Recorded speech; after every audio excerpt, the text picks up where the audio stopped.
આજે આપણે ખેરવા ગામના પ્રગતિશીલ ખેડૂતના ખેતરે આવેલા છીએ કે જેમણે જીરાની પાકની અંદર જુડીઓનો ઉપયોગ કરેલો છે. તો કેવું રિઝલ્ટ છે તેના પાસેથી જાણીએ. તમારો પરિચય આપજો. મારું નામ મિલનભાઈ લાભુભાઈ ઠાકોર છે. બરોબર. હા મિલનભાઈ, તો આપણે આ જીરામાં જુડીઓનો ઉપયોગ શેના માટે કર્યો હતો? કાર્ય માટે ઉપયોગ કર્યો હતો. અને કેવું રિઝલ્ટ છે? રિઝલ્ટ સારામાં સારું આવે છે.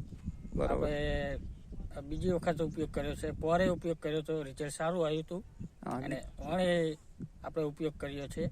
બરોબર. ગયા વર્ષે આપણે ઉપયોગ કરેલો હતો. બરોબર. કેટલા રાઉન્ડ કરેલા હતા? 2 રાઉન્ડ કર્યા હતા અને રિઝલ્ટ સારામાં સારું આવ્યું હતું.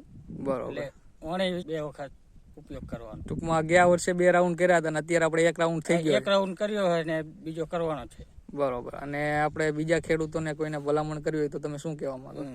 તો રિઝલ્ટ સારામાં સારું આવે છે એટલે આપણે 2-4 ને સંપર્ક કરાવશું. બરોબર. અને આજે આપણે જુડીઓ ગયા વર્ષે આપણે સાઈટું હતું તો કેવો સંતોષકારક રિઝલ્ટ હતું? સંતોષકારક ને રિઝલ્ટ સારું આવ્યું હતું. બરોબર. ધન્યવાદ.